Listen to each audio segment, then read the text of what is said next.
আসসালামু আলাইকুম সবাইকে। আজকে আমরা নবম দশম শ্রেণীর গণিত বই অধ্যায় ৫, যেটা হচ্ছে এক চলক বিশিষ্ট সমীকরণ। এক চলক বিশিষ্ট সমীকরণের মধ্যে তোমার পার্ট অর্থাৎ অনুসরণী আছে দুইটা, ৫.১ এবং ৫.২। একটা হচ্ছে একঘাত আর একটা হচ্ছে দ্বিঘাত। আমরা আজকে একঘাত সমীকরণ যেটা অর্থাৎ ৫.১, এই ৫.১ অনুশীলনের একদম প্রথম যে চারটা অঙ্ক আছে, প্রথম চারটা অঙ্কের মধ্যে আমাদেরকে এখানে সমীকরণের সমাধান করতে বলছে। অর্থাৎ যেমন যে চলক আমরা সাধারণত জানি, এটা একটু মাথায় রাখবো আমরা, সমীকরণের চলক আমরা ধরে দিই এক্স ওয়াই জেড, এই তিনটাকে আমরা সাধারণত সমীকরণের চলক হিসেবে চিন্তা করি বা ধরতে পারি। তো এখানে যেমন প্রত্যেকটার মধ্যে, যেমন এখানের মধ্যে এ আছে, চলক গুলো দেখো, এ আছে, বি আছে, আবার ওয়াই আছে, মানে তুমি দেখো তুমি তো চলক এ কেও ঢুকতে পারো, কিন্তু না তুমি এখানে এ এর মান বের করতে পারবো না, কোনটি বের করতে হবে? ওয়াই এর মান। কারণ তোমাকে এই জিনিসটা মাথায় রাখতে হবে যে সমীকরণের চলক কি এক্স ওয়াই জেড, এই তিনটাকে আমরা সাধারণত সমীকরণের চলক ধরে থাকি। কেমন? এখন এগুলোর মধ্যে থেকে আমরা যেমন এর মধ্যে একটা চলক আছে মাত্র, একটা চলকের মান অর্থাৎ ওয়াই এর মান বের করবো। এর মধ্যে একটা চলক আছে কি জেড, আমরা জেড এর মান বের করবো। এর মধ্যে কি এক্স আছে, এক্স এর মান বের করবো। এর মধ্যে এক্স আছে, এক্স এর মান বের করবো। অর্থাৎ যে সমীকরণে এক্স ওয়াই জেড এর মধ্যে এই তিনটার মধ্যে যে একটা চলক থাকবে ওইটার মানই আমরা বের করবো। কেমন? তো এখন সব বিষয় মিলে হচ্ছে আমাদের এক নাম্বার প্রশ্ন, যেটা এক নাম্বার প্রশ্নে আমাদেরকে যেটা বলছে যে A Y divided by B minus B Y divided by A equals to X plus B square. এখান থেকে আমাদের যেটা বললো ওয়াই এর মান বের করতে। এখন ওয়াই মান বের করার জন্য আমরা প্রথমে প্রশ্ন উঠাইনি, এ ওয়াই ডিভাইডেড বাই হচ্ছে b equal minus B Y divided by A equals to হচ্ছে a square minus B square. এখানে তোমাকে কিছু মানে একটু মনে করো টিংস খাটাই তোমাকে হচ্ছে কাজ করতে হবে। এখানে তোমাকে ওয়াই মান বের করতে বলছে। প্রথমে কি করবা, এখানে দুইটা এই যে বাম পাশে যে দুইটা পদ আছে আর কি, দুইটা পদের ভগ্নাংশে যোগ বিয়োগ করে নিবা। এখানে ভগ্নাংশে যোগ বিয়োগ করলে হবে এ বি লসাগু। কেমন? এ বি হচ্ছে লসাগু।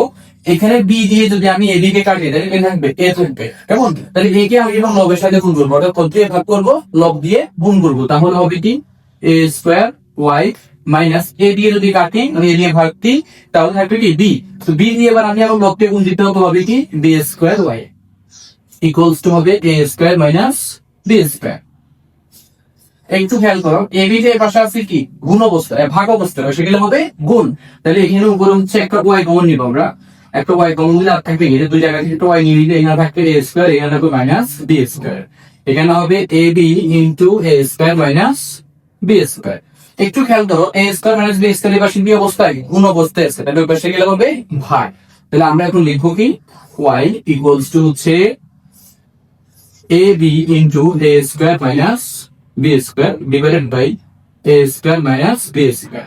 তো A square minus B square কাটা থাকবে ওয়াই ইকুয়ালস টু হচ্ছে এ বি। তাহলে এখন তুমি লিখতে পারো, সুতরাং নির্ণয় সমাধান ওয়াই ইকুয়ালস টু হচ্ছে এ বি। তাহলে আশা করি তোমরা এক নম্বরটা বুঝছো এবং এটা পারবা। এবার আমরা করবো দুই নম্বরটা সমাধান। দুই নম্বর প্রশ্নে বললো কি z plus 1 into z minus 2 equals to z minus 4 into z plus 2। অর্থাৎ এখানেও কিন্তু আমাদেরকে z এর মান বের করতে হবে। তাহলে এখন আমরা প্রথমে হচ্ছে প্রশ্নটা উঠে নিতে হবে। দুই নাম্বার হচ্ছে z plus 1 z minus 2 equals to z minus 4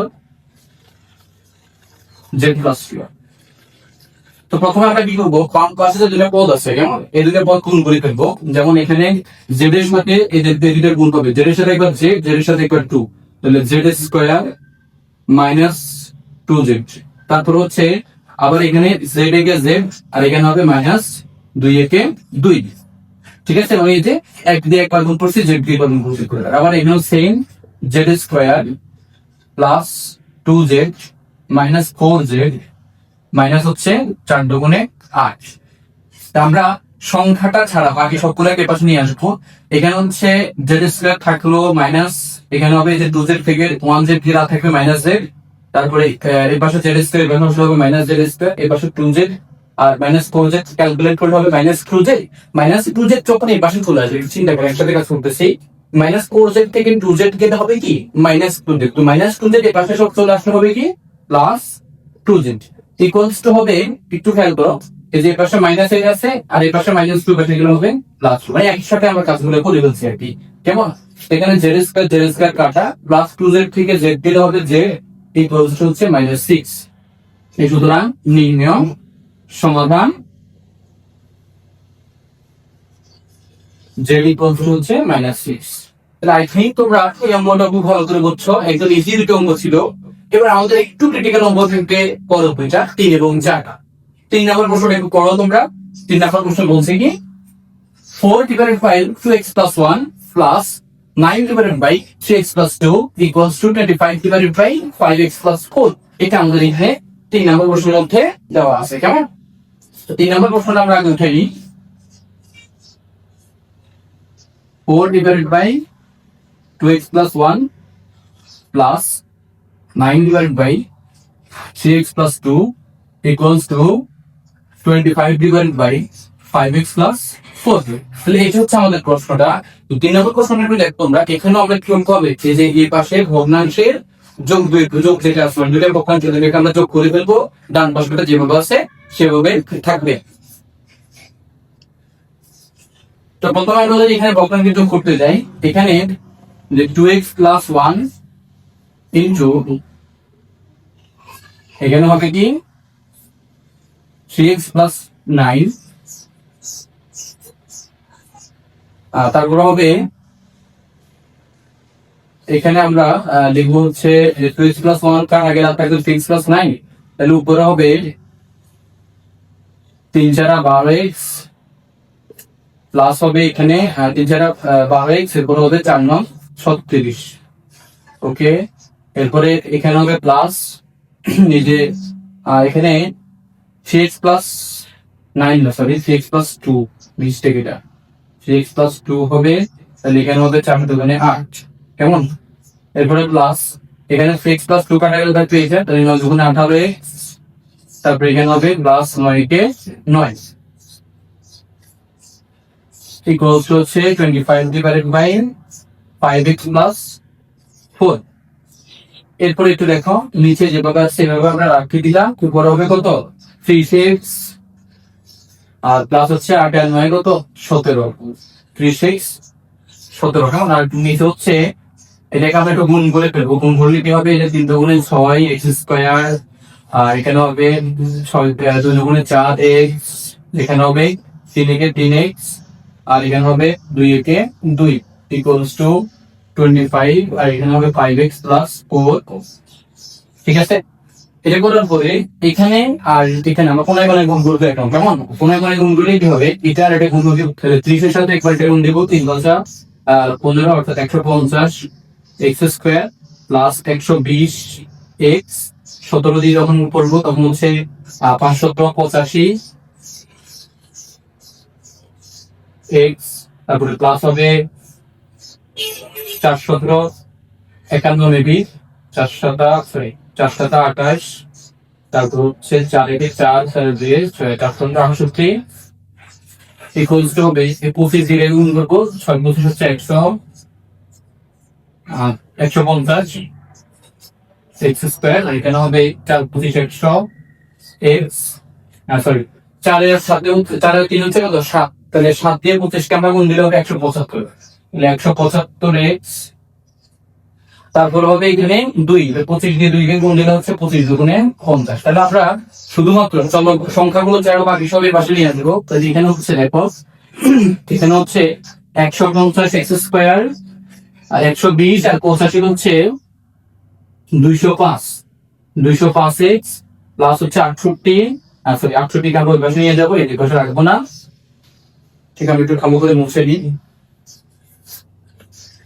150 এর পাশে প্লাস, এর পাশে হবে মাইনাস 150 x স্কয়ার, এর পাশে 175 হয়ে যাবে, এর পাশে মাইনাস 175x ইকুয়ালস টু হচ্ছে 50 মাইনাস কি হবে 68 হবে, কেমন? ওকে, এরপরে 150 প্লাস এর মাইনাস এর কাটা, তাহলে 205 থেকে 175 গেলে কত থেকে সাধারণত হচ্ছে এখানে হবে 30, কেমন? তাহলে এখানে হবে 38, যেহেতু প্লাস একটা বড় তাহলে প্লাস হবে, আর এখানে 50 থেকে 80 থেকে 50 গেলে হচ্ছে 18 ইকুয়ালস টু মাইনাস 18, যেহেতু মাইনাস একটা বড় তাহলে মাইনাস হবে। এরপরে এখানে x equals to minus 18 divide by 30, সুতরাং x ইকুয়ালস টু 18 কে আমরা যদি 3 দ্বারা ভাগ করি তাহলে হচ্ছে 318, এটাকে ভাগ দিলে হবে 3 দশে,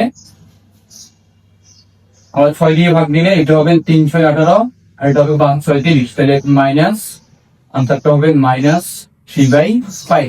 তো সুতরাং নির্ণয় সমাধান x -3/5। একটু হালকা ক্রিটিক্যাল আছে, তবে তুমি যদি একটু চিন্তা করে সমাধান করো তাহলে তোমাদের একদম ইজি হয়ে যাবে। কেমন? তাহলে আই থিঙ্ক তোমরা সবাই বুঝছো। এরপরে 4 নম্বর প্রশ্নের সমাধান করবো। 4 নম্বর প্রশ্ন তোমরা পড়ো এবং খাতায় তুলে নাও। আগে প্রশ্নটা উঠে নাও, পুরো অঙ্কটা আমরা করবো এখন। তো এখন আমরা হচ্ছে 4 নম্বর প্রশ্নের সমাধান করবো। 4 নম্বর প্রশ্নটা তুমি হচ্ছে সমাধান করার জন্য একটা জিনিস তোমাকে মাথায় রাখতে হবে, সেটা হচ্ছে এখানে ভগ্নাংশের যোগ বিয়োগ তোমাকে জানতে হবে। তো ভগ্নাংশের যোগ বিয়োগ করার জন্য তুমি প্রথমে কি করবা, বামে একবার ভগ্নাংশের যোগ বিয়োগ করবা, আবার ডানে একবার করবা। কেমন? তাহলে আমরা প্রথমে এখানে করবো কি, যে ভগ্নাংশের যোগ বিয়োগ করার জন্য প্রথমে লসাগু করবে x+1 × x+4। এটা লসাগু হয়েছে হবে। আর এখানে x+1 দ্বারা কাটা দিলে থাকবে কি, আর x+4 থাকবে। তাহলে x+4 1 এর সাথে গুণ করলে অর্থাৎ মধ্যে ভাগ লব্ধের গুণ x+4 হবে। এখানেও সেম, x+4 কাটা যাবে, x+1 থাকবে ইকুয়ালস টু এখানে x+2 ইনটু হচ্ছে x+3। আর এখানে তাহলে x+2 কাটা যাবে আর x+3 থাকবে। তাহলে x+3 প্লাস এখানে x+3 কাটা যাবে, x+2 থাকবে। লিখতাম হবে এটা। এই পর্যন্ত করার পরে লাস্ট এখানে নিচে তুমি ভগ্নাংশ যে দুটা পদ আছে, দুটা পদকে তুমি কি করবা, গুণ করে দিবা। তাহলে x আর x এ গুণ করলে হবে x² প্লাস এখানে হবে 4x প্লাস এখানে হবে x থেকে x প্লাস এখানে হবে 4 × 4, উপরে হবে 2x + 5 ইকুয়ালস টু এখানে সেম গুণ করে ফেলবা, x² plus 3x plus 2x plus 3 দুগুণে 6, উপরে হবে 2x + 5। তাহলে দুইটাকে এবার তুমি এক পাশে নিয়ে আসবা। 2x + 5 ডিভাইডেড বাই এখানে হবে x² প্লাস 5x প্লাস হচ্ছে 4 মাইনাস, মানে এই পুরোটা এখানে কি অবস্থায়, যোগ অবস্থা আছে। তাহলে এই পাশে আসলে হবে মাইনাস, নিচে হবে x², এখানে 3 আর 2 হচ্ছে 5x প্লাস হচ্ছে 6, উপরে হবে 2x + 5 ইকুয়ালস টু কি 0। এখন আমরা কি করবো, দুই জায়গায় কিন্তু কমন একটা জিনিস আছে 2x + 5। তাহলে 2x + 5 কে আমরা কমন নিয়ে নিব। তাহলে এখানে থাকবে কি 2x + 5 ইনটু এখানে থাকবে 1 divided by x² plus 5x plus 4, আর এখানে হবে মাঝখানে minus 1 divided by x² plus 5x plus 6,